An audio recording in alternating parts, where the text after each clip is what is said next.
On behalf of ISTD Delhi chapter, I welcome you all once again to today's panel discussion on good governance in professional associations. As you know that this is the third panel discussion on this topic. I now request our chapter chairperson, Mr. Mukesh Jain, to give his opening remarks. Mr. Mukesh Jain. Please unmute yourself, Mr. Jain.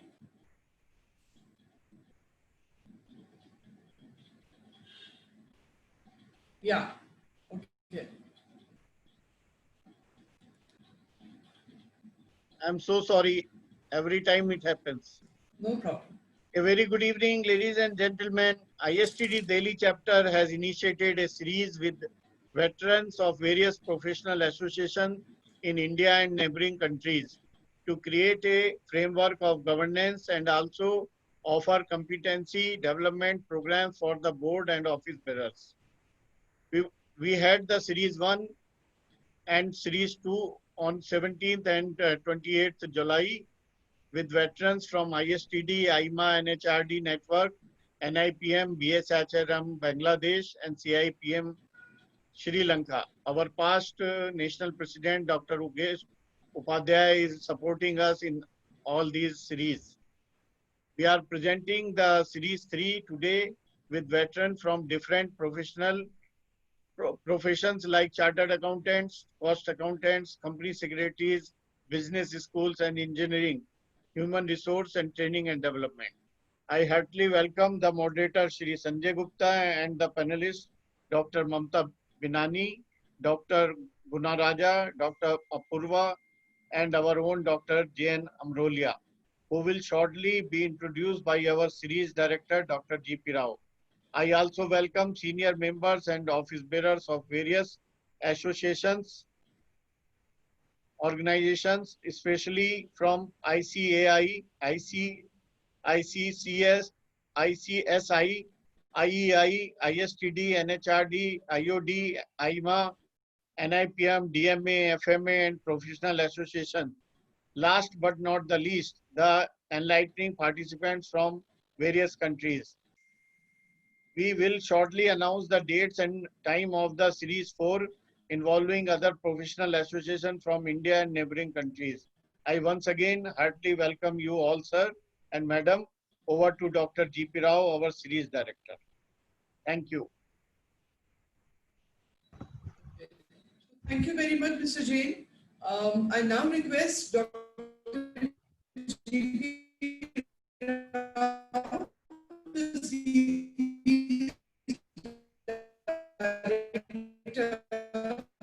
to set the context. Thank you, Pritima ji. Thank you, Mukesh Jain ji. So thank you, participants, panelists, and moderator. It's wonderful to see all of you. This is a very serious mission that ISTD has taken up. As Mr. Mukesh Jain hinted, it is the brainchild of Mr. Yogesh Upadhyay, a past president of ISTD. And then that was put into action by Mukesh Jain, the chairman of Delhi chapter. So this needs the support, involvement, participation of people who are committed to and interested in and have the aptitude for making professional association better and better. So it's like a constituent assembly. So don't go by the number, but go by the quality of people getting into this mission. So we have already had 2 series. That's what Mr. Mukesh Jain said. This is the third. We'll have 4 and 5.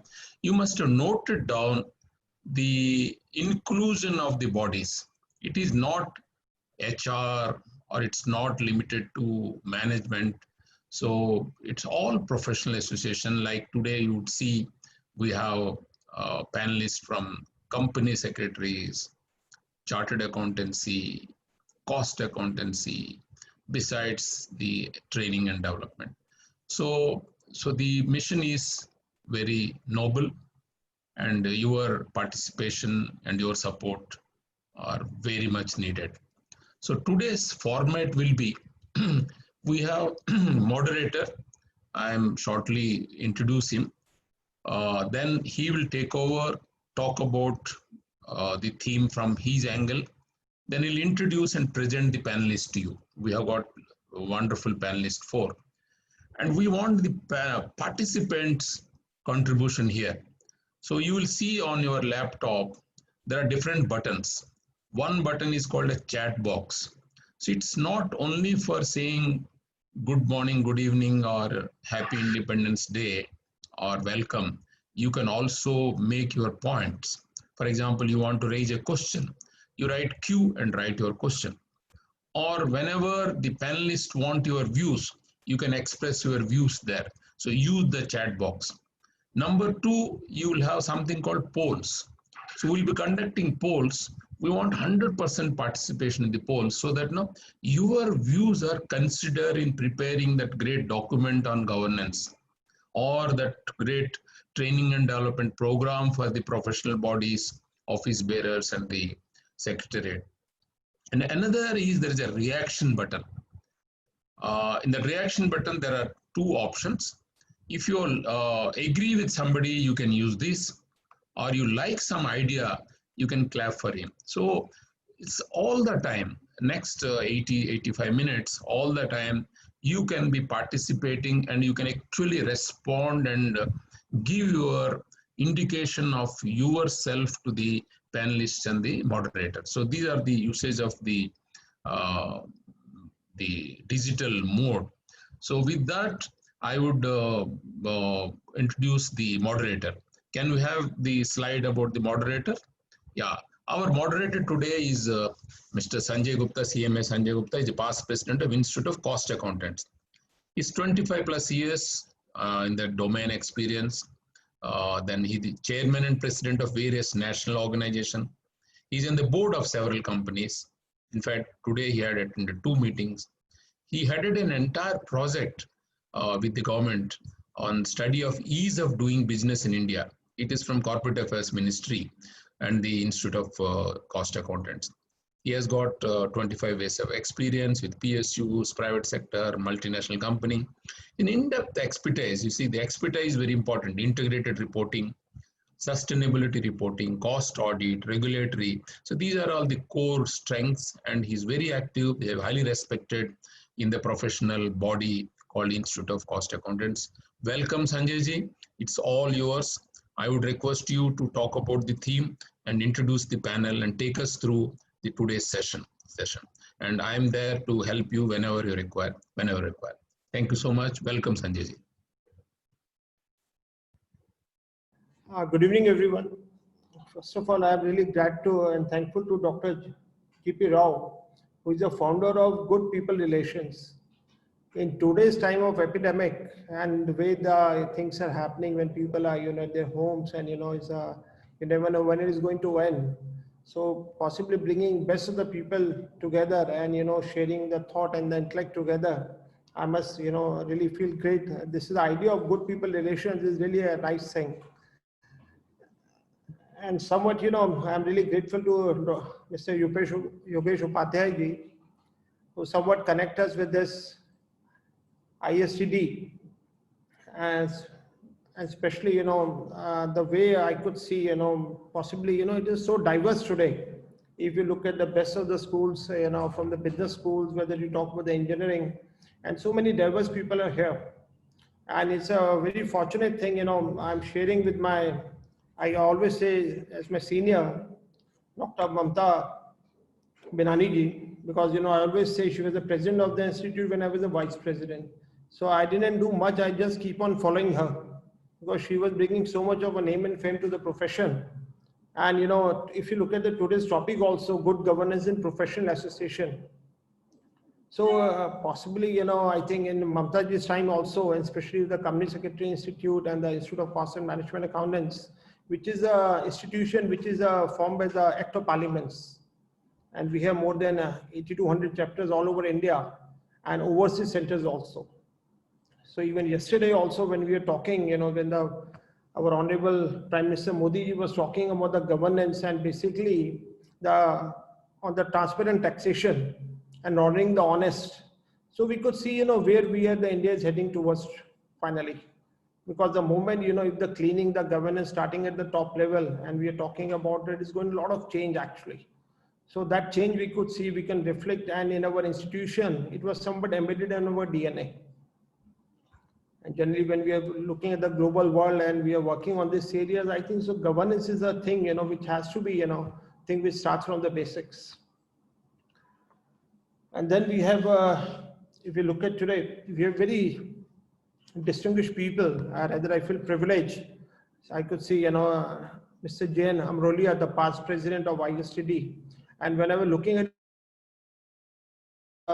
ex-executive director with Ashok Leyland, then he was into the chairman subcommittees on international levels. So it's a pleasure to have him with us today.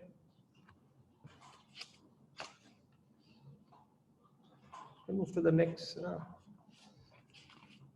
Mamta ji, I've already said, and she's already, she was even the first lady in the insolvency professional, which has bring all the changes in the new India. Because today, if you look at all the changes which is coming, she was the first insolvency professional. Unfortunately, I was the second.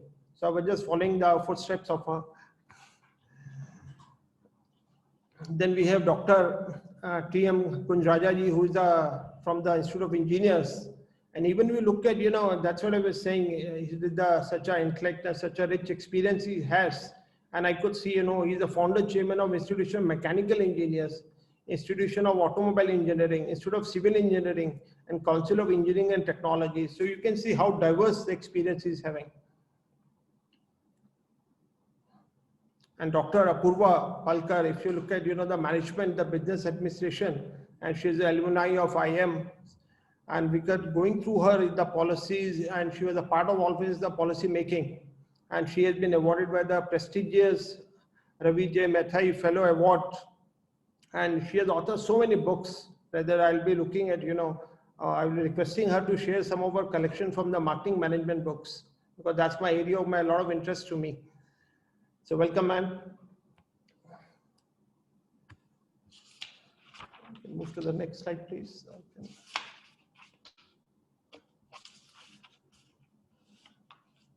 And Mukesh, when I was Mukesh and the chairman of Delhi chapter, I could see, the way with the enthusiasm and the way he was giving, and I've been told he's a Rotarian also, and a very senior person who has worked with the best of the corporate like JK, and he has more than 4 decades of experience. So the best part where we could see here, most of the people you could see, they have 3 to 4 decades of an experience with them.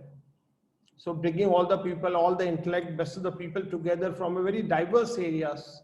So possibly, and if you look at today, I'm really thankful to Mukesh also, because he has set the tone to begin with. Thank you, sir. Thank you, Mukesh. And Dr. Yogesh Upadhyay ji, as I was talking, he's a man with the HRD and the legal affairs experience.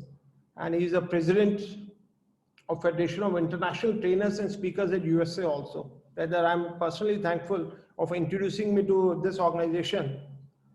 Well, I think Mamta ji and me, rather one of my other past presidents, Mr. Amit Apte, was supposed to be here, but I should say fortunately he couldn't join today. So I got an opportunity to be here and to get introduced to such an intellect gathering. Thank you, Dr. Yogesh Upadhyay ji. So now, coming to the main point, today, if you look at the topic today, we are talking about the good governance in professional associations.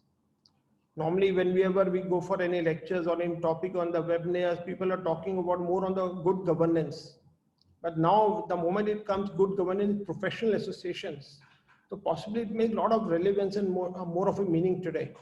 Because in case the professional association set up the benchmark, set up the bar, raise the ethics and governance, possibly there are many people to follow. And generally we have seen the way things are changing, so many transparencies coming. So governance is one of the very key areas where we have to look at. And generally, when especially our institutions which are formed an act of parliaments, so generally we have very well-defined rules because we are falling under the Ministry of Corporate Affairs, the Institute of Chartered, Institute of Company Secretaries, the Institute of Cost and Accountants. But we could see, there are much more associations which are formed as in societies, and so many other issues and areas are there. So the governance becomes much more important here. And generally, your members, they become the torch bearer. They are leading the things from the front. So whenever they see the people at the helm of the affairs and the way the things are moving, the disciplinary committee, especially now, if you look at specifically in our institutions, the maximum challenges that now we are facing in the disciplinary mechanisms. How, the election code of conducts. So these are some of the areas where the world is looking at us. So when I was being given an opportunity to being moderating this session, so first I was saying, instead of coming more with the ideas and set up the tone, we have a lot of people with us. Possibly I'll be talking more later. So instead of that, to begin with, because Mamta ji and her institution, Institute of Company Secretaries, they are the #1 in the country on corporate governance. To begin with, I'll request Mamta ji only. I'll be sharing, we'll be having a 3 round of sessions here, where we'll be covering 1 or 2 topics in 1 or 2 questions to the panelists. And then we'll be looking for their ideas and their views. And Dr. G.B. Rao ji has already set up the rules, how things are in case somebody want to put a question, he can on the chat box or this kind of things, we can move on like this. To begin with, I'll request Mamta ji.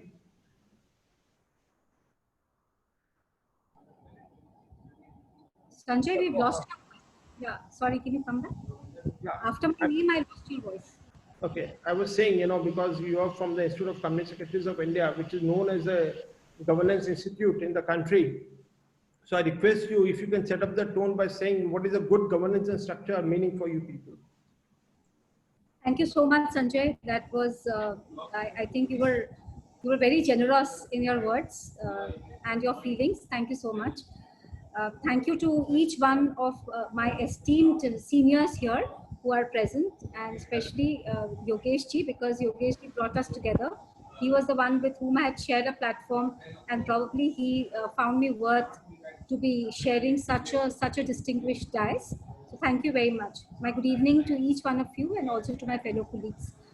Sanjay and me, since we were actually in Institute of Cost and Works Accountants of India and the Institute of Company Secretaries of India, respectively, we try to tell you what happens in a professional institution, though all of us knows. But what the important, let me straight come to the subject.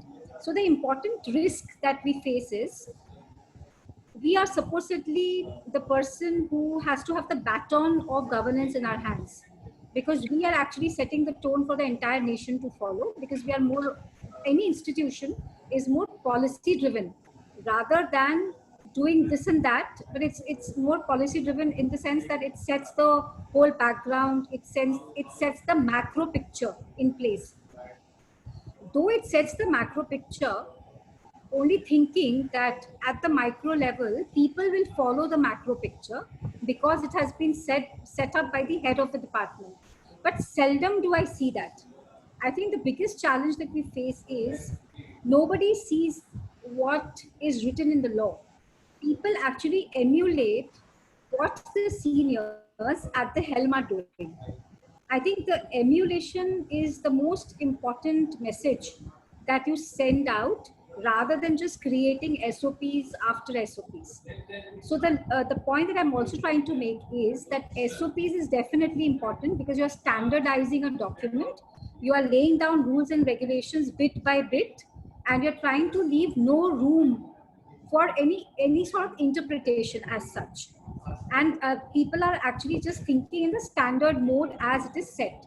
For example, let me tell you, we go to an extent of even saying to the world, or at least the people who have got elected in the process, as to what should be the dais arrangement. So can you imagine, that is the kind of micromanagement that happens from the top. Because why? Is it so important? The simple reason why it is important is nobody wants an opaque culture, and people feel that let everything be written so that there is no fight over these small little issues. that, you know, this one is not sitting, that one is not sitting. So everything is quite standardized. But having said that, imagine if things are standard, but at the center itself, so which means as a top-down approach, that top-down approach is not too healthy. If that happens, believe you me, any kind of documentation just goes for a toss. It's just kept as a showcase document rather than as a document which is to be followed.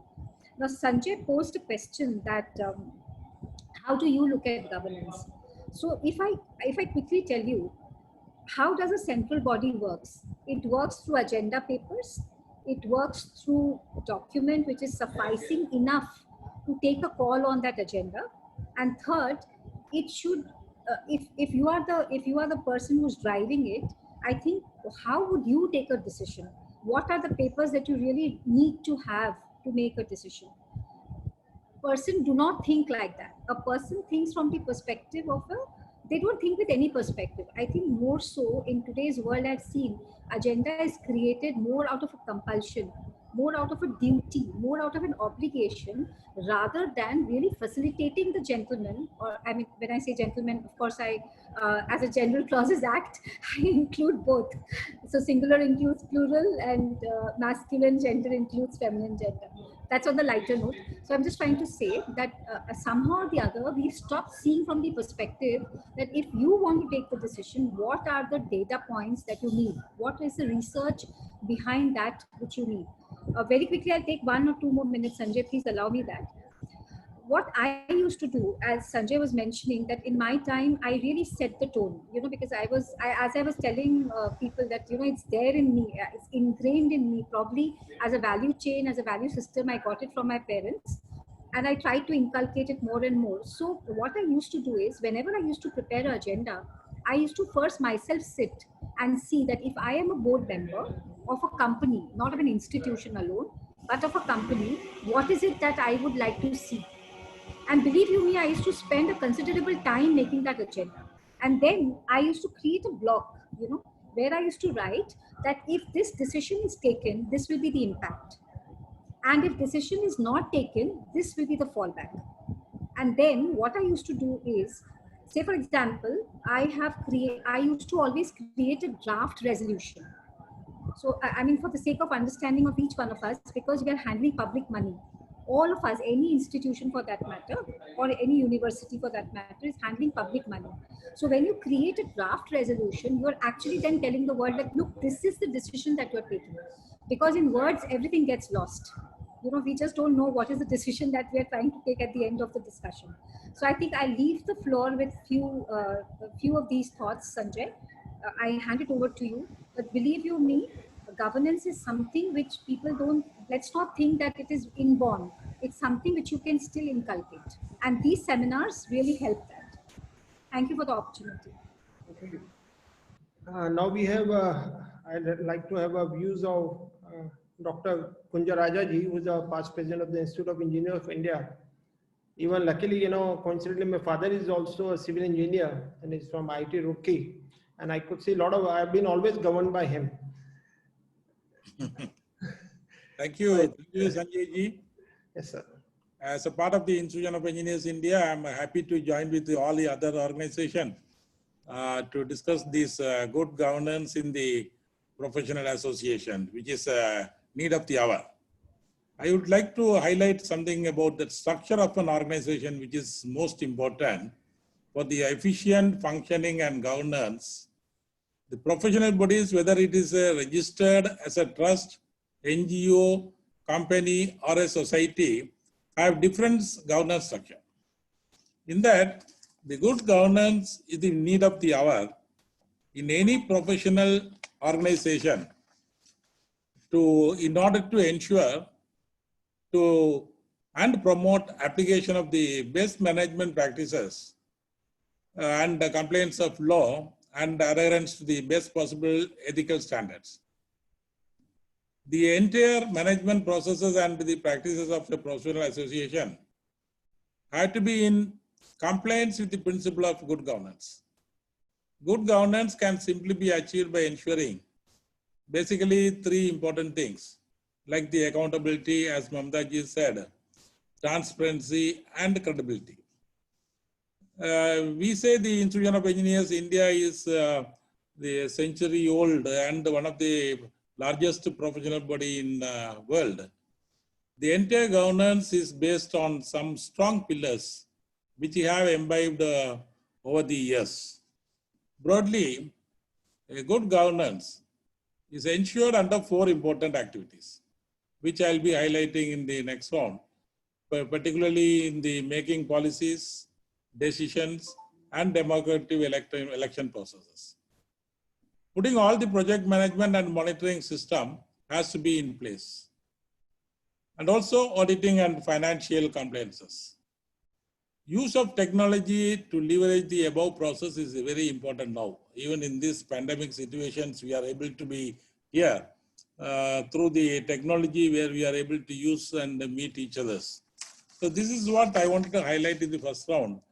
And particularly if you speak the structure of the Institution of Engineers India, the governance and the control of the institution and its affairs, best with this council and the council exercises all the powers of the institution with the intent to give effective provisions under the charter and the bylaws.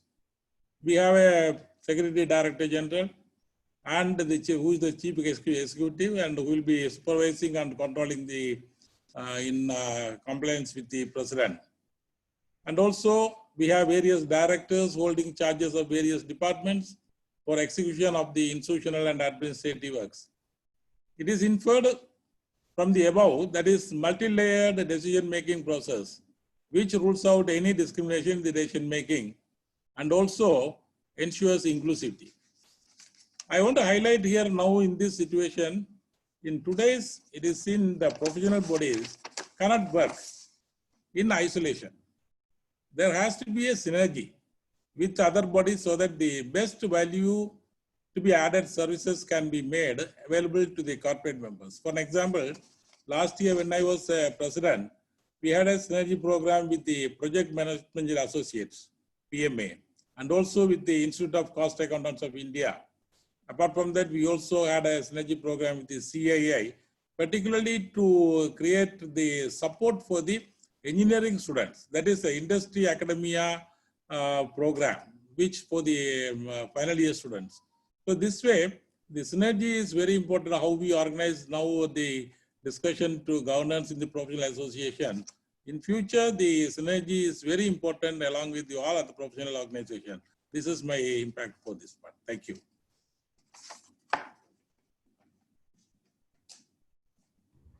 Thank you, Dr. Saab. One thing, the best thing you've said, the synergy.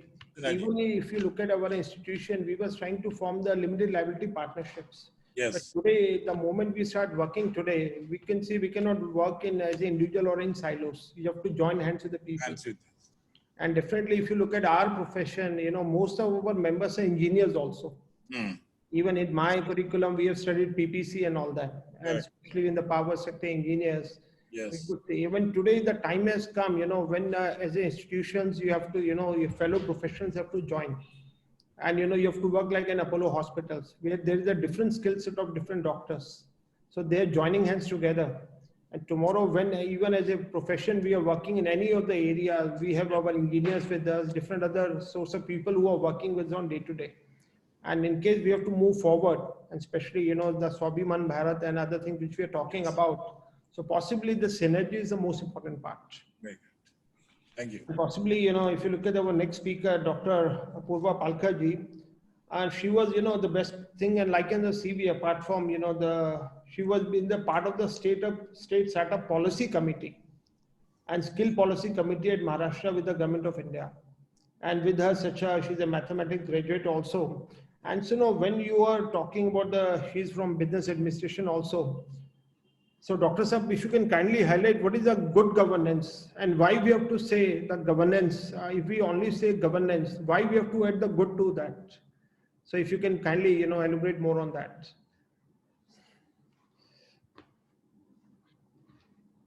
Dr. Apurva ji.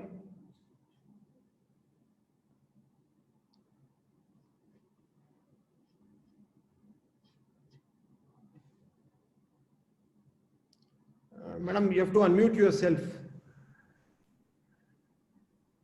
So Now Yeah. you are, Yeah. The admin had muted me, so I was not able to unmute myself. I thought they just want me to be present without speaking. Despite That's the on best the lighter person, side. admin is the most important person. And I'm so glad and happy that I'm a part of this platform today. Thanks to Yogesh ji, who actually felt that I was the right person to come to your platform. In fact, I interacted with Yogesh ji when I was the president of AIMS a couple of years back. That was way back in 2014. So, and also happy that there is a co-panelist who is another woman. So I'm really excited to see Mamta ji here, because at times we always find ourselves in the company of only men. And in our organization that I'm talking of, I was also the second president to have taken that position. Today we have the third women president, Mangaraji, who is there. So from the perspective of the professional associations, our association is slightly a different kind of an association, not like the association of CAs and company secretaries and cost accountants, where people are slightly pushed to the walls in terms of joining the association. For us, what really brings people on the platform is the credibility of the association in the long run. And I'm very happy and proud to share with you that this was roughly about 32 years back, way back in 1988, that this association, that is Association of Indian Management Schools, was constituted in Bangalore. The reason why I am giving this context is all from the governance perspective.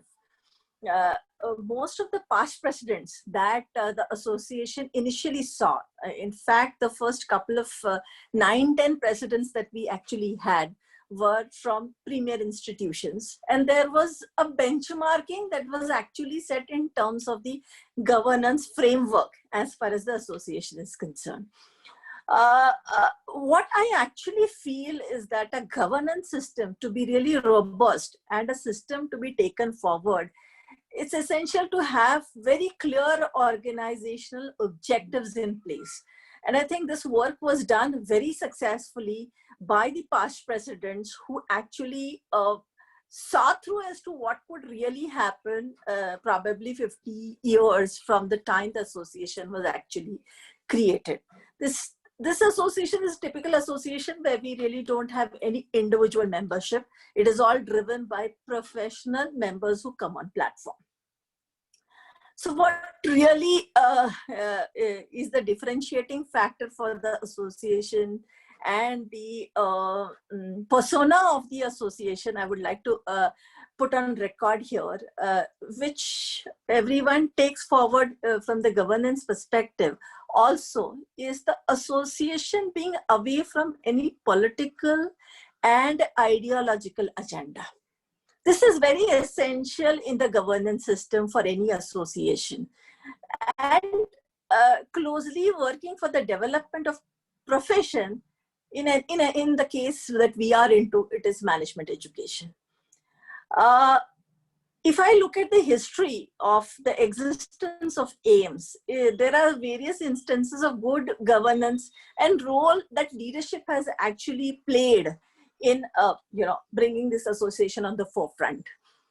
It typically has a typical structure that everyone else also has, the structure which talks about an executive board, the regional councils, the chapters, and the GB for all the members. And it actually looks into the fact that the lowest rung person in the hierarchy, that is a simple member, feels strengthened to reach out to the board for any problem and issues that the association, that the member actually has.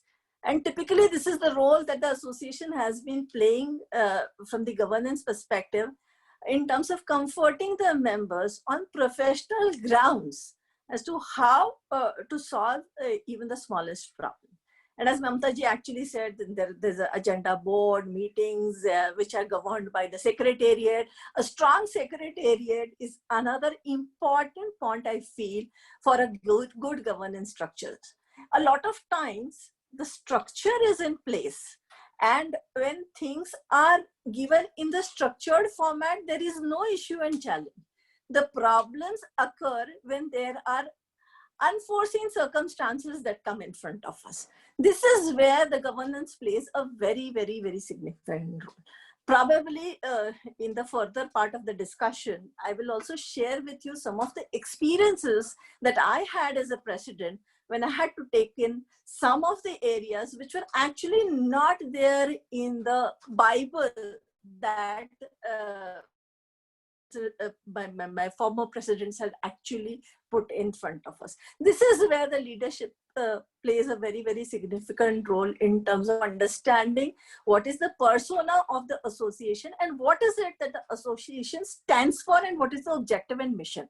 And this is something that has to go very strongly with the members, keeping aside the fact that you actually represent an organization where you work for and the persona of this association, which is slightly different from the other.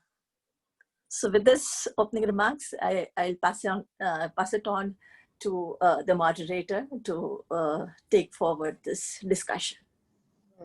While listening to Dr. Apurva, we can simply make out, she must be very path-breaking president, because, the changes and other things she must have brought in that areas. Now we like to have views of Dr. Jane Ambrolia, who is a very diverse, he was the chairman of the business at Chennai, the business school also, and more towards the HR and the governance part. He has practiced all these areas also.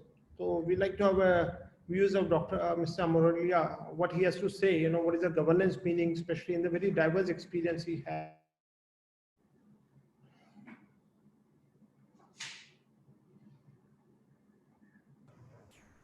Yeah, thank you. Thank you, Sanjay. Thank you, sir. Well, I don't want to go into a theoretical concept of what is good corporate governance. I think we all know that the process by which any institution's activities are managed in a trustworthy, ethical, transparent manner, and which takes into account the requirements of all the stakeholders. I just want to focus on a couple of points, interesting points raised by both Dr. Mamta and Dr. Apurva, and then take it a little further. Apurva talked of the persona of an association as, in a way, a function of the leadership of the association. Very true, particularly in the beginning. Few good years of capable leadership actually frames the way the association will work in the future.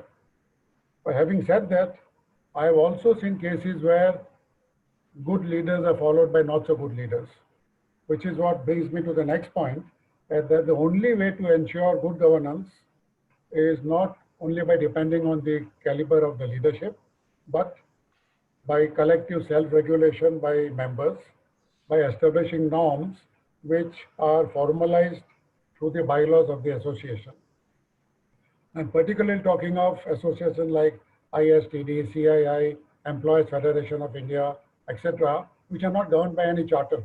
So there is no corporate charter, unlike the company secretaries or charter accountants. And unlike companies, there is no Companies Act. So these are all bound by the society's rules, which are very generic. Okay. So what is the constituent of a good corporate governance? One is clarity of structure and processes, which has been mentioned earlier. For example, how will key decisions be taken? Will it be taken by only one individual or by a coterie of the individuals? What is the manner of taking decisions? What is the role of the elected president or the head of the association vis-a-vis the secretariat? I have seen instances where there are a conflict between the secretariat, the people who are employed by the association, and the elected office bearer. The secretariat is there, goes on and on, there's a continuity, while the elected persons come and go in 1 year or 2 years. How are those conflicts resolved? I think that is something which needs to be clear. The other important issue is some sort of oversight process. Some people have an advisory body of past precedents, which acts as a moral compass. Some associations have a, if I may use the word, an ombudsman type of body, which makes sure that the association doesn't stray from the moral compass.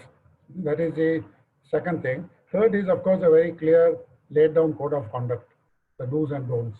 I think if these 2 or 3 things are followed in practice as well as in principle, we will be working towards good corporate governance. Other things I will discuss later since my 3 minutes are up now. Thank you. Thank you, sir. So definitely, as the buzzword is, if you practice in a reality, things are going to be very different, because, we can be a big Bibles and other things, but until as the good practices are being actually bring into practice, nothing is going to work out. Now, possibly, after the end of this, what I request now, Dr. G.P. Rao ji, before we move Thank forward. you. I think it's wonderful. We never imagined that we will have a mix of people, Association of Indian Business School, Institution of Engineers, Company Secretary, Cost Accounting, Chartered Accountancy, and our HR. I mean, what is amalgamation and wonderful thoughts coming. Some have a charter, some have to believe in structure. So at this stage, I thought, let's also have the views of the audience. So we would like to know from them, according to them, what is the structure or what is governance, and according to them. Can I request our IT to help me with a poll for the audience? Our IT? Yeah, there is a wonderful poll for the audience. I'll just read it for you.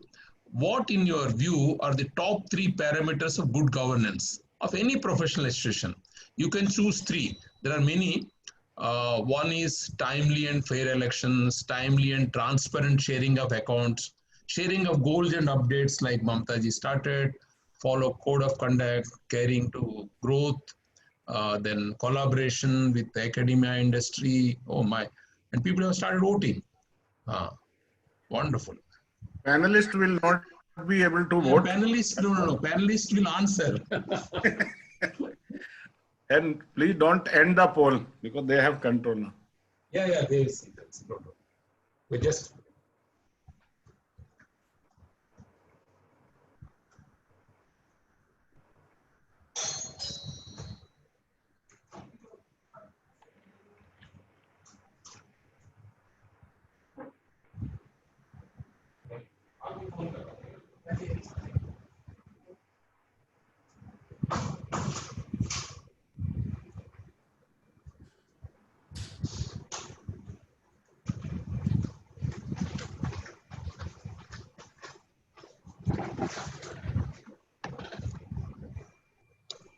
Yeah, I want that everybody participates.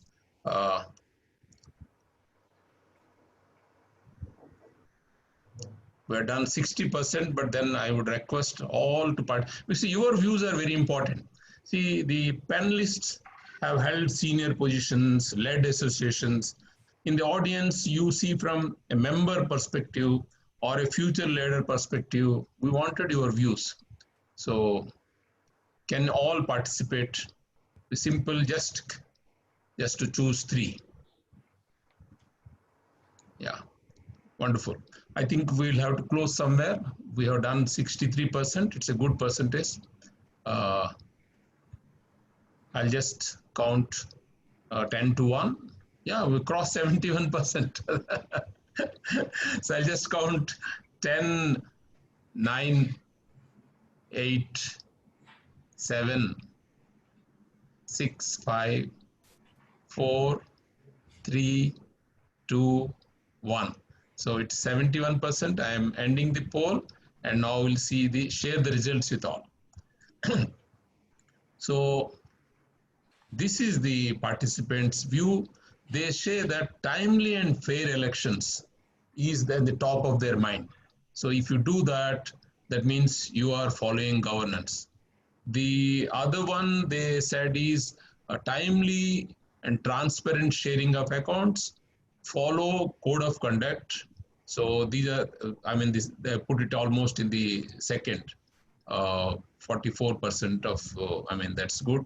So then collaboration, I'll put this, contribute to growth of profession.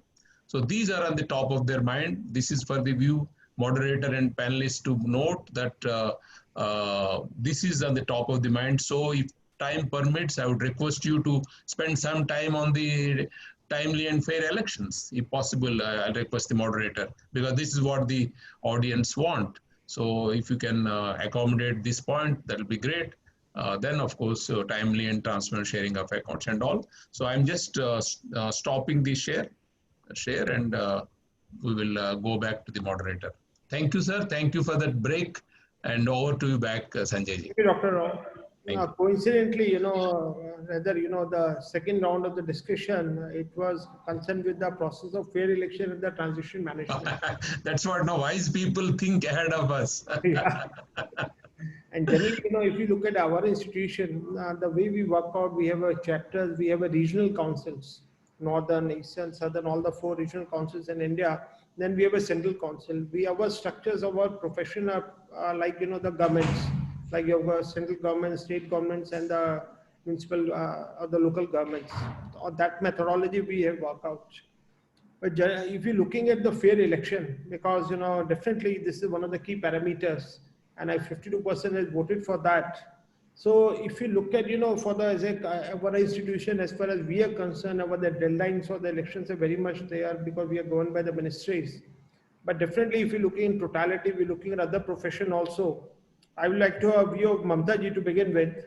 What should be the key parameters? What do you feel to have a election which are very fair? And even in our profession, we are trying to work out, whether it should be all the election, whether it should be, physically done, or should be rather, to be very honest, our election, our profession was supposed to be done on 22nd of July. But due to pandemic and this COVID, it has been postponed to 22nd of August. And again, we have more than 80,000 members all over India. And the question, but the people who are participating in this election is only the council members. So there was the issue how to conduct election on the poll and on an electoral basis. So Mamta ji, can I have your views on the same? I think you've asked a very sensitive question, Sanjay. Luckily, we don't have to again go through in this process, because we have already achieved. But first and foremost, let me tell you what Dr. Apurva mentioned. I totally resonate with what she said. I think we've gone through all this, and she was so very right when she said the secretariat should be strong, etc., etc. Having said that, I also want to say that election in our institutions is far from fair.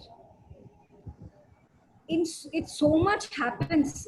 I'll be very candid, because it's a heart-to-heart discussion and it's a small group of participants. When I say it's far from fair, I don't want to say that it's rigged or booth capturing happens. Nothing of the sort. I come from a different perspective, and that is, as a professional institute, there is so much of lobbying that this person should not stand. He's from that group. This person is from this group. If from this group, if this person is standing, if X is standing, Y should not stand, because then the votes will get distributed. I think there is so much of mathematics and permutation and combination which is worked out when a declaration of a candidate is not even made, but perceived that this person is going to, for example, if this person is doing well, probably he's in the queue of standing for elections, and then all sorts of politics starts happening. So much so that a person is denied of even a speaking platform. So a person should not be given any speaking assignment. So much happens in a professional institute. I sometimes wonder that the political fight that happens outside our homes is actually so furious, because in a professional institute, if this is the kind of fight that a person undergoes. So as a governance, when we call ourselves a governance institute, somewhere I feel that first thing, the fear psychosis in the person should be just thrown out of the window. Sanjay, me, and all other people who have been at the helm of the institutions, Mr. Rao, everyone, we understand what I'm trying to say. That, people go to such extent by saying, if you have this client, we'll take that away. If you're standing in the elections, and there's so much of things that happens. So I think, we should start create a breeding ground for our juniors and for the people who are coming into the profession, and say that you should be very, very fearless. And a person can only be fearless when he or she is honest to the profession, and he or she wants to selflessly work for an institute. Many a times we find, and I'm happy if you disagree with me, we find that people want to serve the institute because they have some kind of a hidden agenda. That, you know, if I serve this in this institute, probably, you know, I'll be able to do this, I'll be able to get better clients, I'll be able to do a better marketing of mine. But I want to candidly say that, believe you me, these things just don't work. If you have quality in you, everything else will just come as a side effect. You know, आप allopathic medicine लेते हैं तो बहुत सारे side effects आपको होते हैं ना. If you start working well for the institute, we have seen it ourselves that everything else just follows. You don't have to do anything. But working selflessly should be the prime person of voting in an election, and no, nothing else. Somewhere or the other, I'll end with this because I know everybody has its own limitations of time given by the moderator.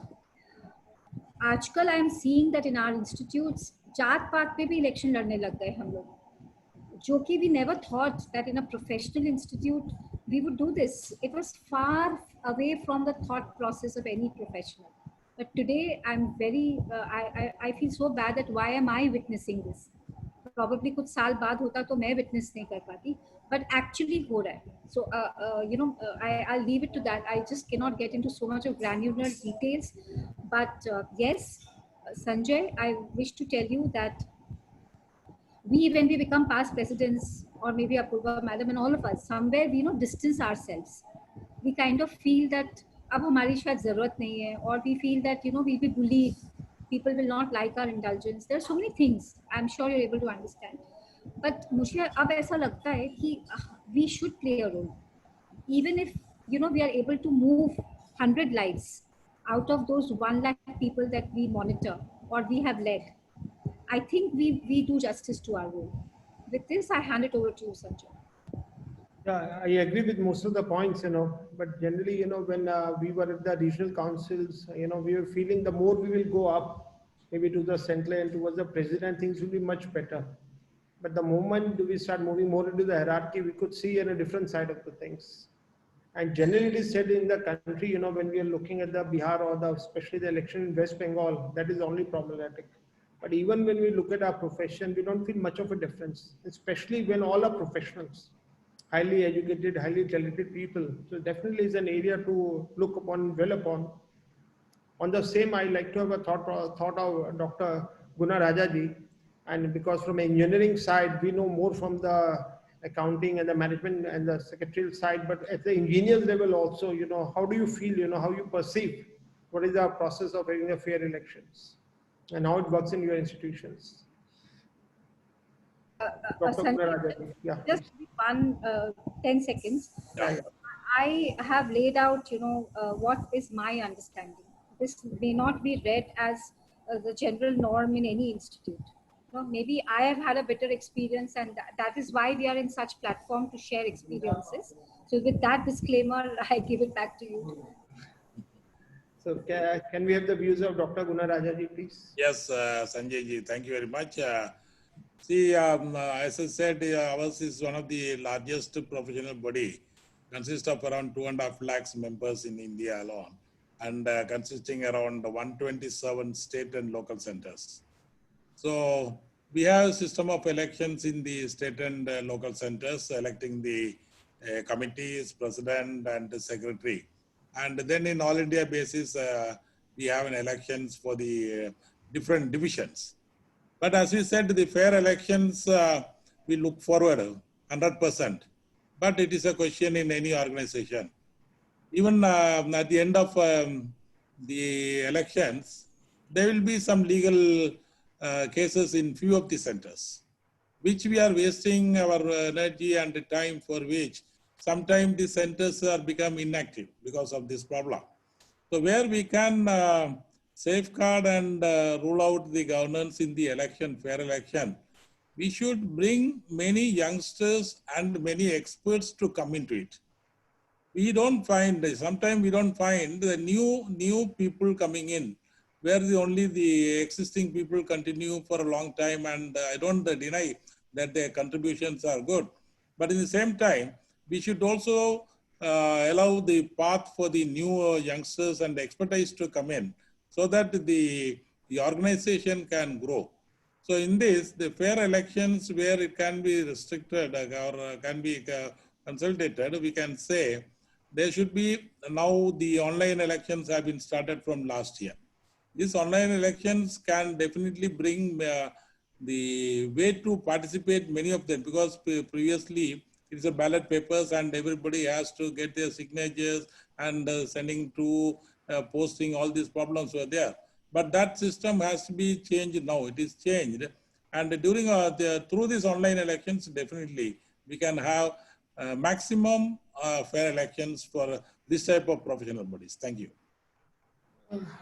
Dr. Saab, I'd like to one more thought process of yours. Like in our institution, once you become the president, you cannot recontest. Yes. So how is happening in your institutions? We also, we cannot recontest. Nobody, only once the president, he cannot come back. The tenure of the president for a year, or how it is? Only for a year. Only for a year. Only for a year. More or less similar with our institution. Yes, yes, yes. We do. So, Dr. Apurva ji, can we have, especially I would like to, you should touch base more on what are the kind of violations you feel, what is happening in these areas? When we're talking about the election, the policies and the other transition, what do you feel? What are the fair areas, where the more violations you could see, and where you feel, how the smooth the transition would be? Actually, for our association, the elections have been a roller coaster ride, I must say. Because initially, when the association was formulated, the initial presidents, it was only for the first time that the first president remained for two terms. And later on, when there was a structure which was put in place, the first structure stated that, the past president would nominate the next president coming in. And then the structure stated that every past president would remain on the board.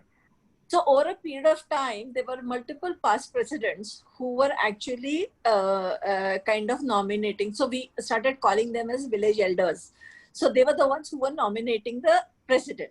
But over a period of time, when the membership increased, number of business schools increased, and when the numbers really went above 500, this was the time when there was a little transition that happened. And in this transition, the first thing that came in was the elections. So elections meant that at a national level, the president and then the vice president, treasurer, and the other office bearers.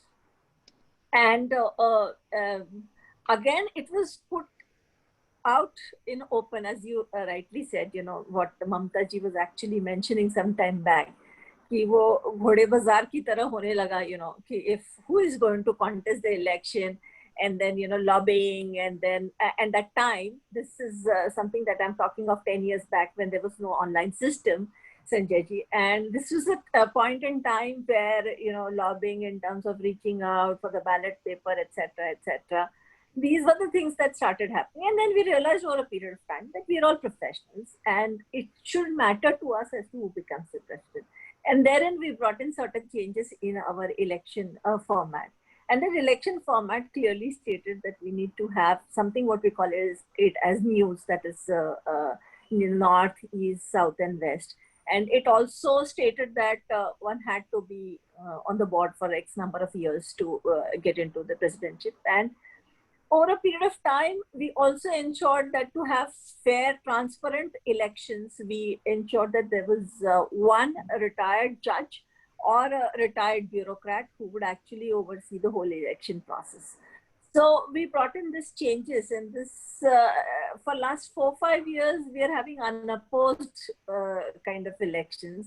Namesake, naam ke vaste, as we say it. So this is how we are actually doing the elections. But very amicably, we have settled the issue of elections as far as the association is concerned. So this is in a nutshell of the history of the elections as far as AIIMS is concerned.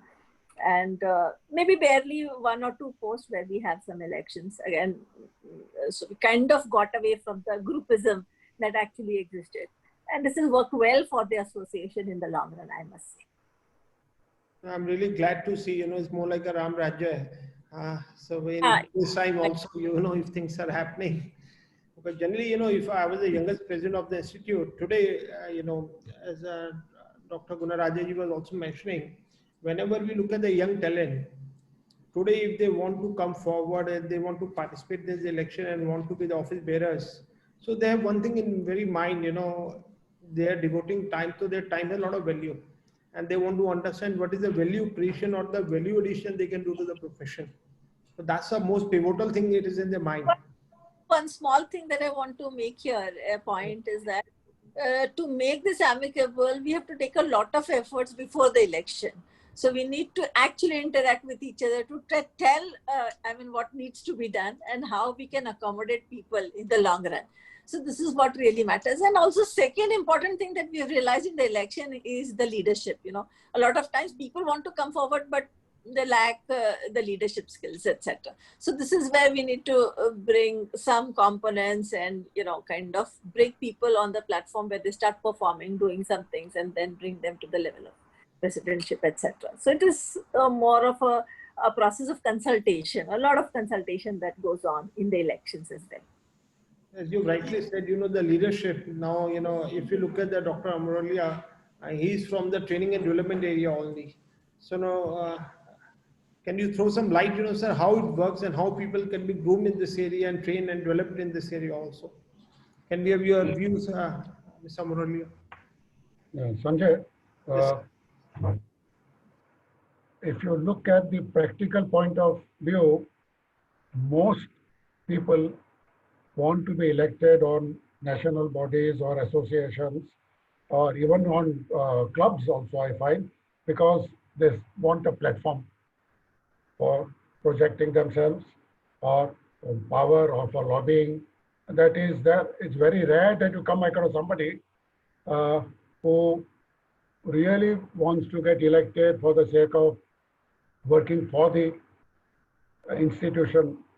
Okay, very rarely. But given the fact that most of us would like to be on a platform, fair enough, there are some things which can be done to make sure the elections are fair and are representative of all the stakeholders. First is the terms of office bearers have to be limited to 1 year or at the most 2 one-year terms, 2 years, not more than that, constitutionally. Otherwise, somebody will try to stand for a third term or a fourth term. Okay, number one. Number two, there must be a process for taking over. For example, if I look at CII or the Employers Federation, there is a vice president who traditionally takes over as the president. And there is a past president. So there is a continuity. Because one issue, when office bearer change, continuity is lost. His new president wants his own agenda. So to ensure that the past president, the new president, and the likely incoming president work together to ensure there is some continuity. Okay. It also removes some of the maramari going on for the president's position. All those issues are sorted out in advance. Third is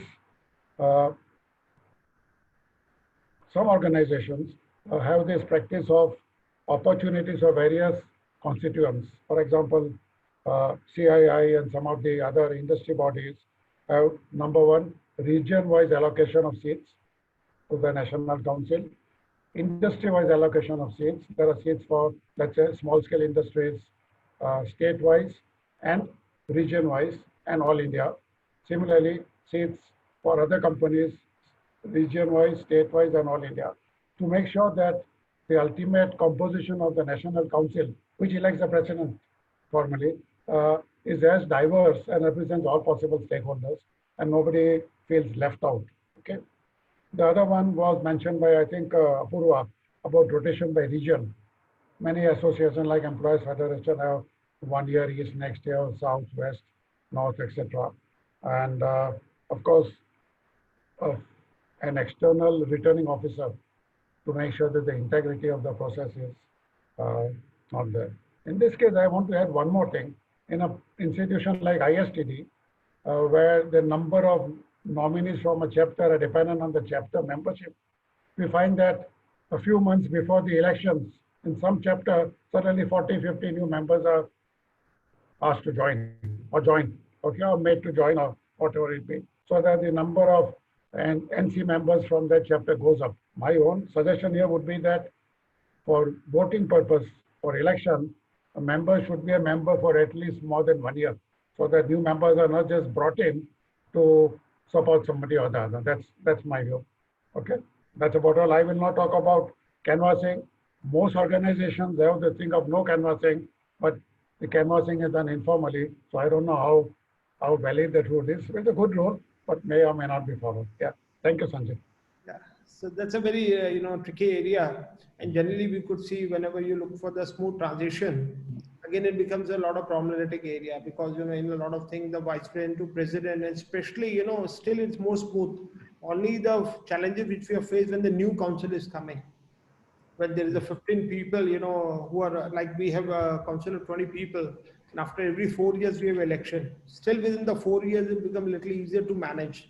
But after 4 years, when most of the people are going out, and and the new presidents are coming on, sometimes even the vice president and the even presidents both are new in the new council.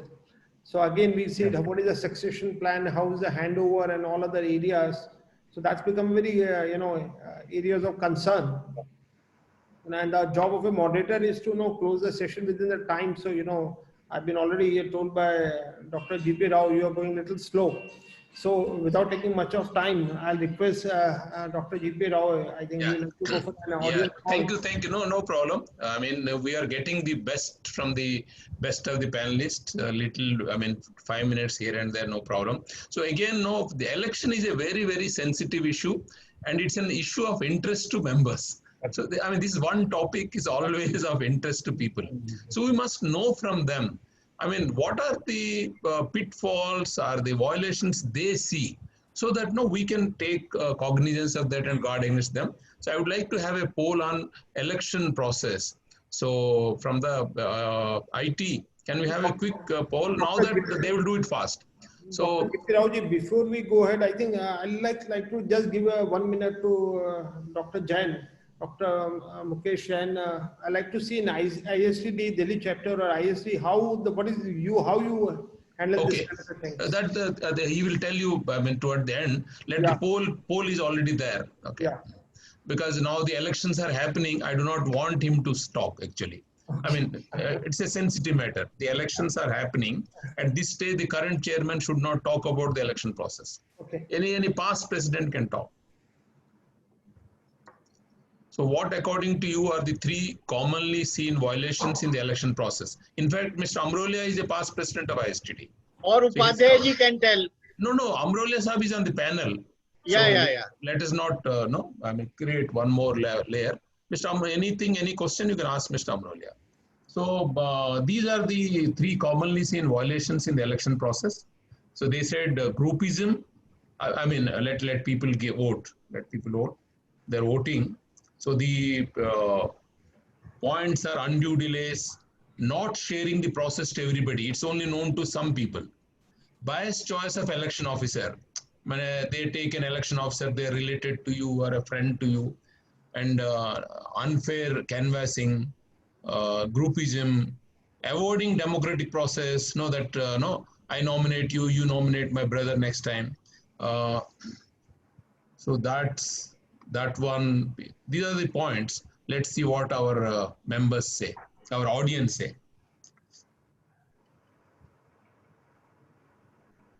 Yes, good. Now this time they are fast now. They are used to this. They love this. Yeah, much faster now. Yeah, much faster.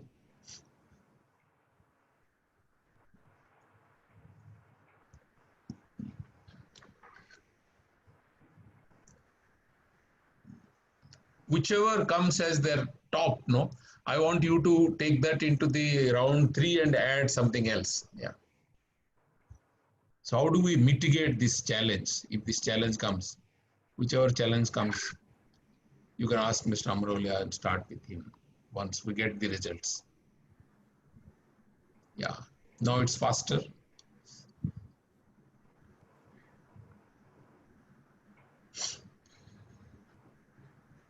Yeah, already 66% voted. Last time it took time to reach that 71%. Wonderful. Yeah, I'll now, wonderful. Then we'll count now that your speed has increased, so you can match our speed. 10, 9, 8, 7, 6, 5, 4, 3, 2, 1. Okay, I'm ending the poll and let's see the result. The result is lobbying and unfair canvassing and groupism. They have come strongly. These 2 points have come very, very strong. Lobbying and unfair canvassing and groupism. In fact, I mean, it's a common, I think, both together. And maybe the next nearest is not sharing the process to all. I mean, it's limited to some people, not privy to some people. So you can start with this and go to your third round. I'm stopping the share. So the top is lobbying and unfair canvassing, groupism, and this is the top two. So I'm stopping this. Okay, sir. Right, sir. Over to you, sir. Right. Possibly, if you're looking at the things, whatever the opinion poll which has come up, we could see most of the things are getting covered in the code of conduct of the profession. And we can see, the groupism, or you talk about the lobbying and the unfair canvassing or avoiding democratic process. It is very much, written in the act and the regulations. But still, we could see, how the members accept this codes and how what is the cases of violation, how, what is the fair basis, if generally the members start going as per the code of conduct and as per the acts and regulation. But there are a lot of litigation and a lot of legal perspectives also coming in these areas. And even in our profession, we are facing on all these areas, where despite all this thing, this lobbying are much more, especially the elections and, even the democratic process, people try to delay the process, try to further move on. So these are the challenges definitely we are facing day-to-day basis. So to begin with, again, I request Dr. Mamta ji, so she can throw some light on a very practical aspects, because we have already encountered all these issues and problems. So possibly, somebody can enlighten during as a president or something, where they really feel where the real challenge comes into. You've seen me, Sanjay. I've only said what I have, I not only have felt, but in the entire life, the travel I have done, whatever I've encountered and deeply encountered, not one stray incidents can never get registered in your mind. Somewhere, I've seen that even the code of conduct gets molded and remolded according to whom it's getting applicable to. So what it should be, actually, it is like a Bible, it's like a Gita, it stands rock solid. Whoever comes in your way will have to adapt, we just have to accept it by all the letter and spirit, and it cannot change person-wise. But many a times we see that, kiske upar lagu ho raha hai? And then you try to, interpret those sentences, commas and the full stops and so many other things. Okay, you show me the phrase, I will tell you the rule. Yeah, right, absolutely. So that's what I'm just trying to probably tell you. So when you are at the helm of affairs, I think, honestly, and hear me, just give me that 2-3 minutes. I think the chair that you sit on, for that matter, even if it is the regional level or a chapter level, it's a position of a great sanctity. It's a sacred position. As leaders, I think jo ho chuka, wo ho chuka, you cannot undo it. But these kind of seminars are actually a bouncing board where you can tell the people that, look, if it has to be a no, it has to be a no. If it has to be said as a yes, then no force should stop you to say the things as it is. I don't know why, when we are at an institutional platform, we've already earned our bread and butter. We are there more to serve the society rather than anything else. What should stop you? Nothing. So I think code of conduct, letter mein jitna bhi likha ho, but as a, you should get into the spirit of it also. And you should try to really show to the world that it is possible. कई बार हमें लगता है कि जो code of conduct बनाया है ना, that person was out of the world. he was not practical, he or she was not practical. But aisa nahi hai. Those code of conducts has also been made by people like you and me with flesh and blood, and they know that it is pretty possible because they have probably done it, or they have seen others doing it. So they have imbibed those things. So therefore, if you see today, if you see the various boards of directors nowadays, even they have code of conduct. Okay, we see even the judges having their own unsaid rules of code of conduct. Have you seen judges also mentioning that I have to preclude myself from acting in this case because he's my Facebook friend? You may have seen a recent honorable judge precluding himself from getting into the matter because he said that this gentleman who's standing in front of me is my Facebook friend. So I will resist and desist myself in acting as a judge in this particular matter. So people are now setting benchmarks where they are going beyond the letter. Right? So for example, let me just tell you, and by this I'll hand it over the baton to you. Like as an insolvency professional, or as maybe a chartered accountant in practice or a CS in practice, a lot of times some assignments comes to us. First thing we check what? Conflict. Is there any conflict of interest? What is that? It's actually a code of conduct. Sometimes by the definition and by the rule book, you are quickly able to understand that you do not fall into that arena of conflict. You know that you're not falling, but there's a lot of perception that gets very important. So even at the public at large, if they feel that no, this is a conflict position, at least perception wise, even then I feel you should start distancing yourself, because perception plays a huge role. So I feel, Sanjay, that these things, as seniors, we should start talking about these things. We should have continuous mentoring sessions and nothing goes waste. हमें कई बार लगता है कि पता नहीं कोई सुन नहीं रहा है या कोई समझ नहीं रहा है, but it subtly gets Amrali sir, kindly mute yourself. It subtly gets registered, and I think that really helps. So over to you, Sanjay. Thank you, Ji. Now, Dr. Gunaraja, can we have your quick reviews on the same, especially more related to the, what are the, you can see the violations and that perspective, more practical side of it. See, though we say ours is a royal charter and we have the code of conduct of elections and everything, but as we said, there is problems in every nook and corner concerning the elections and groupisms and other things. So what I think that use of technology right now will solve this type of problems by these groupisms or canvassing or pressurizing or all these things. For example, we elect the people for the all over India through the divisions of council, but out of which from the council we elect the president every year. So this election of president, we have an unwritten law like all the four corners, east, west, south, north, like that. So it is uniformity we maintain to elect the president, and we also have, once it's elected president, he cannot enter next time to the council. The Royal Charter is very clear in this. And as I said, in the four of important things of uniform good governance, the use of technology, for example, the managed MIS system. The MIS system will solve most of the problem and create awareness among the members, and the future technologies, particularly the people management. Our people are our assets for any professional organization. So in that, a democratic and participatory work culture is very important, which will solve all these type of pressures. And particularly the appraisal and the review system should be conducted twice a year in a democratic way to identify the future leaders of the organization. This is some of my view for our topic. Thank you.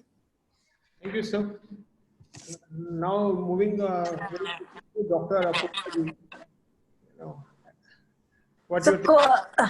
So I have very little to speak on this particular subject. I strongly feel that there are two aspects to it. One is what is the blueprint on the code of conduct, and second is what is the interpretation of the code of conduct. and and how is it that actually people behave in a given situation. That matters a lot. And I sincerely feel some participant actually wrote there, what becomes very essential and important is the commitment and integrity. Unless you have the integrity in place and a conscious mind, I feel everything else can actually wait. Unless you have your fundas clear and grounded on what really needs to be done. That is what really matters in the long run. And I always feel that there is always going to be one whistleblower who will speak about what has really not happened. And let's not underestimate the power of the members within the given system that we actually operate and work on.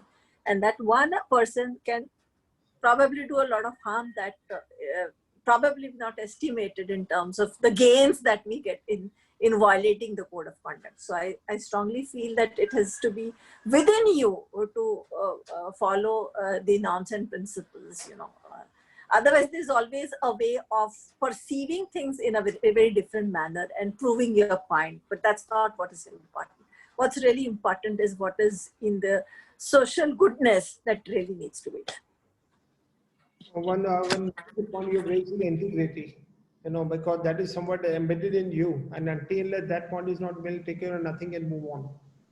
And Mr. Murali, with your decades of experience and on the ground levels, what this code of conduct to the profession, how you feel possibly, how practical it is working. If you can throw some lights on more on practical side of it. Okay.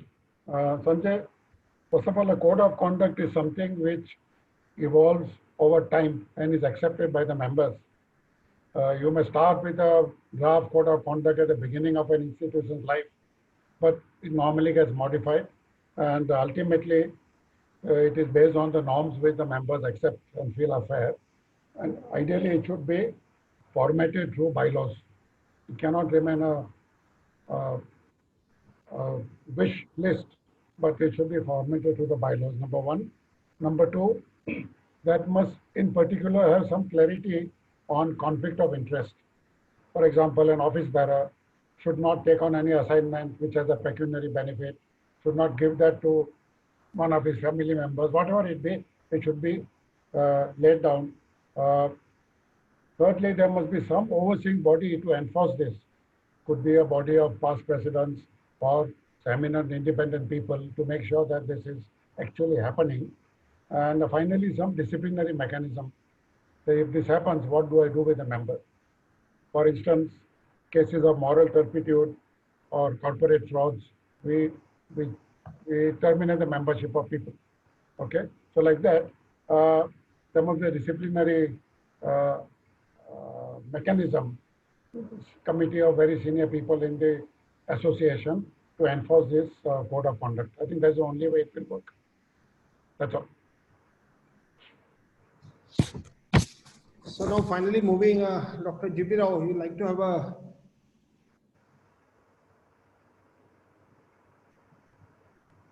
Dr. G.P. Rao, sir, you're on the mute. Would you like to have a yes. What we want is, would you like to give your views, a little views? Then we open it to the audience actually. You want to talk about something from your side on any of these three things? As a moderator. I'll be, I think, once we take up the question, I'll summing up in a minute. Okay, okay. Okay, so there are questions which I shared with you. You want to prioritize those. So what? The reason is, the best question what I like was that, what is your, it is from Kishore Kanti Majumdarji, yes, Dr. Apurva and Dr. Amrolia. What is your opinion on getting an organization ISO certified by an external standard to ensure good governance? So first we can listen to Dr. Apurva, then we can move to Mr. Amrolia on the same. Yeah, it's a good question actually. Actually, I answered it in private to him already, stating that it is very important and, it's not an external agency that is really required to do the monitoring in an association. Okay. What matters in an association, because we don't have to project anything or we don't have to get some certificates to certify our association. What really is important is that the association should have a strong governance structure, and following the practices given in the governance structure is what really matters in an association. I don't really believe in the fact that you need to have an external agency to certify you, to stay a stamp saying that this association is certified for this. That is, and actually not, you know, an organization which has individual objectives. It is the accumulation of multiple people in a given profession who come together. So that's the reason I feel that's the answer. Amrole would like to add anything on the same? I totally agree with Apurva that this is the code of conduct is a collective will of the members. ISO certification, I have found will not help in this, and I have seen even companies which going for ISO only for the purpose of getting the ISO chapa or ISO stamp. It doesn't really affect the functioning, and while ISO lays down the processes to be followed, I don't think getting an institution certified ISO will help in corporate governance. That's my view. I agree with Apurva in that. Now, I think one of the very relevant questions asked by Dr. DLN Reddy to everyone, all of you are saying there is a code of conduct in every organization. But if a structure is in place, there should be a mechanism to make it work. Also, none of you seem to be recognized human capital in forming a good governance. What is generally happening today, if we talk about the integration, which is the main thing, we are seeing, you know, the world is moving from shareholders to stakeholders. When we are talking about the social capital, human capital, natural capital, that become the core areas to work upon. Especially in the pandemic times, we could see, you know, human capital is really can make a lot of difference. That is one of the biggest thing. So what I request Mr. Gunaraja ji and Mamta ji, if you can throw some light on this area, what is the, you know, forming a human capital, you know, forming a good governance structure, how important it is and how relevant it is. We can begin from Dr. Gunaraja, please. Yeah, sure. Yes, Sanjay ji.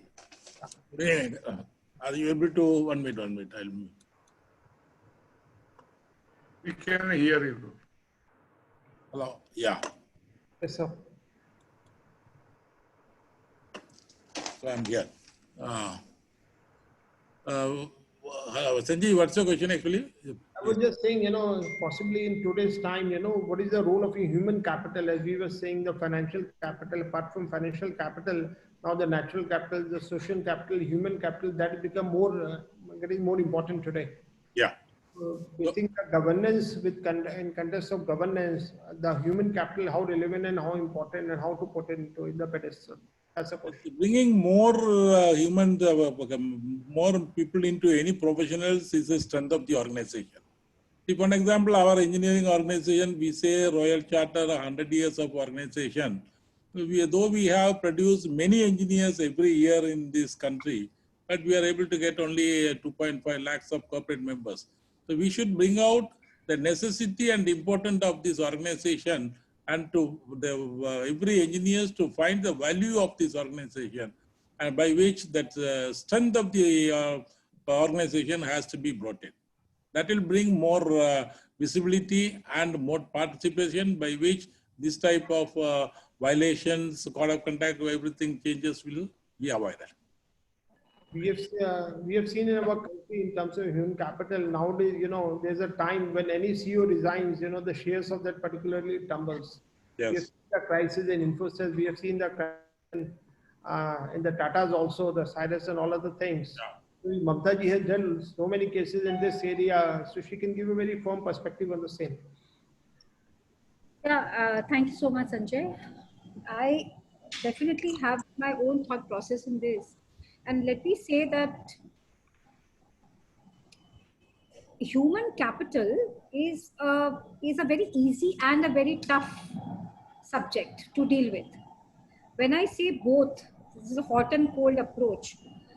I think as leaders, it's very, very important to manage the human capital. First, point that I want to give is you have to make them feel very belonged. Apart from all the points that was being said, Gunaraja sir has also said. So I want to add on to that, that human capital, you can take out their best when you make them feel that, look, this is your institute, this is your organization. And the betterment that you bring with your inputs is going to stay forever, because presidents or elected members will come and go. But you are here as a secretariat, you are here as a human capital, very precious resource. You are here, and you are the ones who will have to take the baton forward. They only do it, I have seen it myself, when you start telling them that, look, you have done this. What happens is, in human management, a lot of work is being done by your juniors or being done by down the line. Somewhere, I think, because you are sitting on top, all the credit automatically just comes to you. It flows to you because, it's like this, it's a pyramid. I think you should have the guts and the courage and the magnanimity to say that no. In the public forum, you should say that no, this is actually being done by them. The moment you start elevating your human capital, they really lay down everything for you. They feel that, okay, this is my house and I have to build it. Secondly, somewhere in this pandemic, we have been really going through a tough phase where the decision was to be made that this time we don't have the money to pay. But, you can't leave them because they have served the organization for so many years. Because of them, you've earned profits, you've earned a name and a fame, you means the organization. So in these tough period, I think it's very important to engage with your human capital. Somewhere, I want to tell you that in tough times, we distance ourselves. We create a kind of a plateau, distance between, two ends. I don't think that's proper. In the tough times or in challenging times, be it governance or non-governance, there should be more dialogue. There should be a more integrated dialogue that should happen between the human capital and the people at the top notch. Thirdly, and with this, I'll hand it over to you, Sanjay. Training of human capital is very important. Somewhere, human capital should feel that I am getting enhanced with my qualities and my subject, and with that, wisdom also gets developed. They should feel that I am not getting stagnated. A lot of human capital leaves the system because they feel that there is no more learning that is happening in the organization. So I think, we should make it a point to send them to training sessions, to send them on the job trainings to other organizations, maybe cross-country training, because, the more they learn, the better they will imbibe in the organization. And the fourth and the last point at the moment is, sometimes you may see that the human capital is not performing. But as a leader, आपको वो हीरा तराशना आना चाहिए.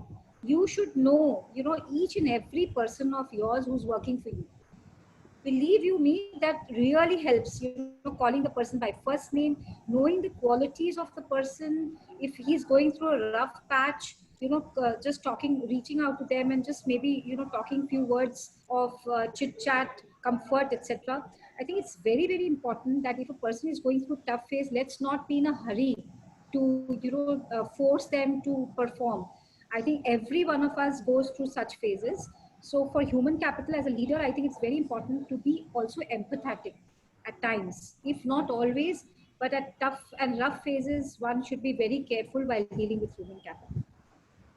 Thank you so much, Sanjay, for hearing that and giving me a patient opportunity to talk. Human capital. You may take one last question, then we'll finish it. And other questions, we are recording the chat box. We'll respond to them separately. So I can request Dr. D.K. Benvet, the past president of ISTD, if you can, sir, if you can kindly unmute yourself and raise one small question. Dr. D.K. Benvet, sir. Okay, I think he's muted. So you can take one last question from the chat box. Yeah, one more, I think possibly here we won't be facing this challenge, but one question came from Mr. Mazumdar, for Mr. Amrolia. What about the gender diversity in election? Yeah, that's a very good point. Like you talked about youngsters, you talked about experts, but you didn't talk about diversity. I mean gender. Because I think when the Dr. Apurva talked about it, so I kept mum on that area. Okay, okay. No, no, fine, fine. But then, Sanjay ji, you wanted to hear? Yes, sir, please. Acha, हाँ, Dr. साहब. Yes. नहीं नहीं अब वो time नहीं है ऐसा करते हैं let Dr. Banwet answer this question. Sir, how to get more women into leadership positions? Answer दे दीजिए. Short. What I will say is that just as you want younger people to come in, but they don't come in, and then the repetition of the older people have to take on that role. Okay, done. And there be some reservation. Ki bhai, Okay. They can be reserved for. Okay, like in boards, company boards. Okay, right. I think let's have Amrullah have last word on this. So how to improve diversity in our leadership? Some thoughts. Sure. So we need to start with diversity in membership itself. Yes. We need to actively look out for members of the other gender, get more ladies involved, okay, as members first of all. And having done that, I am not too much in favor of a quota for women in this, but I would like more women to be members. Automatically, that will lead to, through elections, a flow of lady members coming up the hierarchy in the organization. I think that is better, my view, than having a quota for membership. Because I have seen what happens in corporates, because you need to have 2 ladies or 1 lady on the board. So that's my thing. Well but said. one relevant issue, we talked of role of education and HR in code of conduct. I think continuing education and awareness of code of conduct by the senior members is very important, whether to office bearers or to other members. Also, that should be something which has to be regularly linked into membership of what is expected of the members. That's all I wanted to say. Thank you. Okay, then let's hear from the moderator his last words from today's session. If you look at, the people from the different profession, different experiences, they're coming together. And generally we say, making a relationship is more important. But here one can make out making good people relations is much more important. So we are really back to me. And Mr. Yogesh Upadhyay bringing all the people together, and especially in this time, in this pandemic time, and people are in their different locations, and the technology, the beauty of the technology is possibly, in case this has not been a video chat or something, so many people, it's become hard to be together. So this is the best use of the people, intellect, resources, and the thought provoking and the intellect, and the governance is a continuous series. And especially, I must appreciate this is the 3rd series. Possibly we can come back again to be more particular. It will be more sharing thought process with the members. Sure. We can always look into that areas. Thank you, sir. Thank you so much. What I will now do is, I'll instead of giving a summing up and all, I'll sharing my notes with the audience. Okay. I have taken notes while the panelists and the moderator were speaking. They talked about agenda, outcome, result driven. Then the organization governance automatically happens. Ethical standards, use technology at everywhere. Whether it's elections, whether it's tech governance or education, synergy with other bodies. Ms. Gondraje came out very strongly. Organizational object, structure of working. Somewhere it is charter, somewhere there's no charter. The structure works, roles work. Selflessness, veterans should not distance themselves ultimately. Just because past president, you should not go away. At the same time, bring youngsters, new breed, then avoid nomination. This independent election officers, that's a point set. I think my slide got gone. Okay, I think I clicked some wrong button. So isn't it? Yeah, I'll read it from my document. Then continuity is a very good thing for transition management. Then once in lifetime, one best practice, someone said, I think chartered accountancy. Then diverse membership should be the starting point. Then having diversity in leadership. Start with the membership. then building leadership pipeline, identify future leaders, whistleblowers, that was 10, conflict of interest, and discipline mechanism. Discipline mechanism is something very important, came out very strongly. So these were some of my notes. And with that, I would request Dr. Yogesh Upadhyay, past president of ISTD, to, I think since he is the guy who brought all the things, he should thank you. I think that appropriateness, Dr. Upadhyay. So Rao, just a minute. JP sir, thank you very much. Again, I will say good people relations.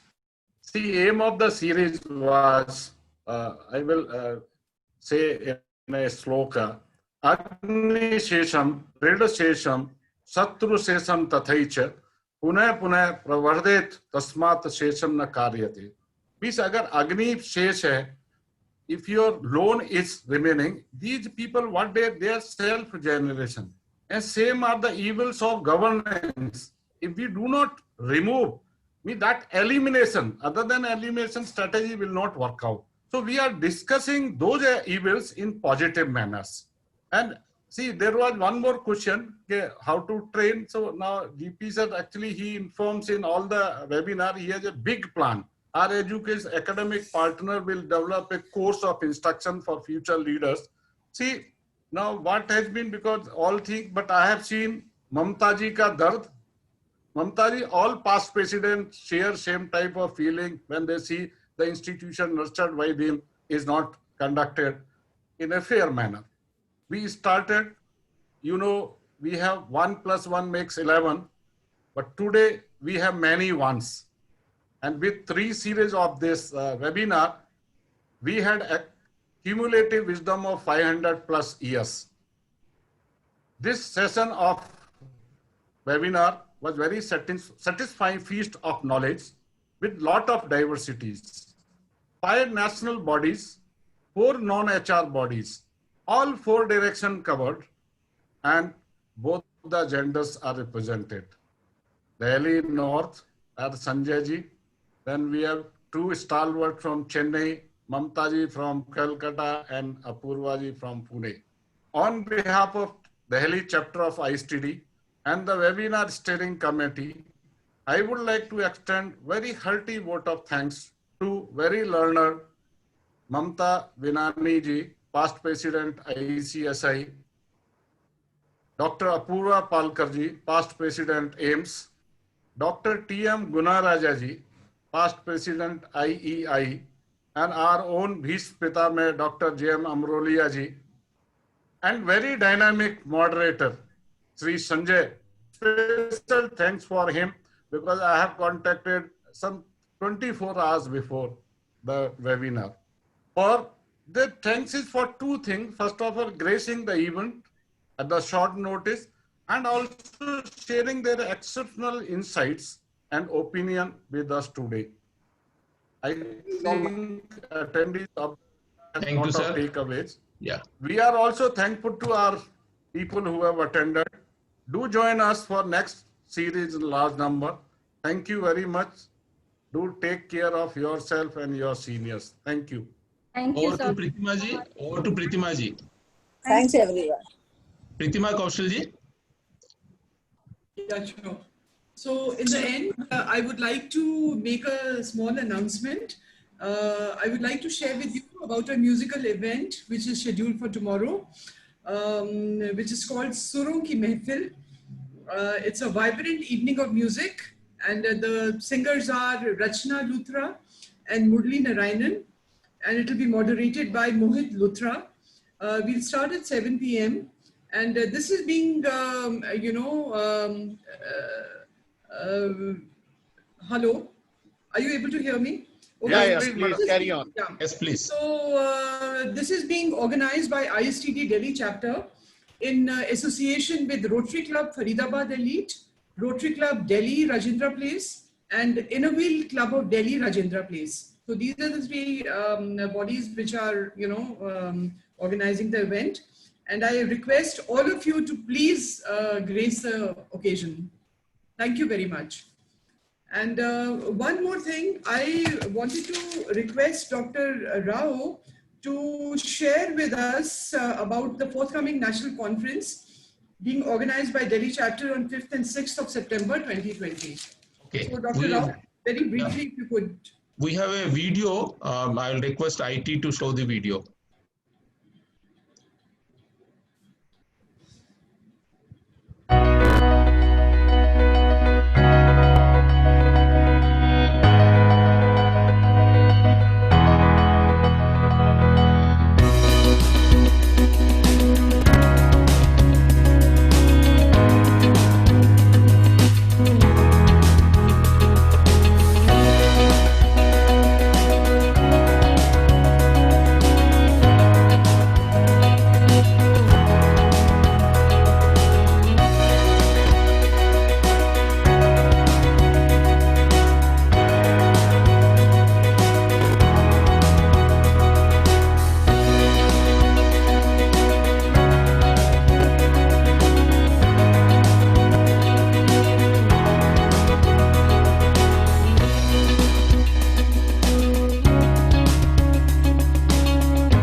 Thank you.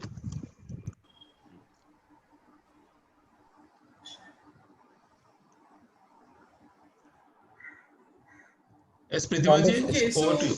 Wonderful. Right. So with this, we come to the end of this today's panel discussion.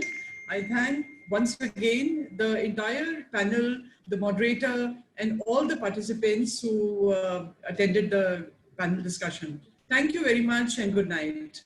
Thank you. Thank Good you. night. Good night. Welcome. Good night. Thank you, Thank sir. you. Thank you. Namaskar. Thank you. Thank you.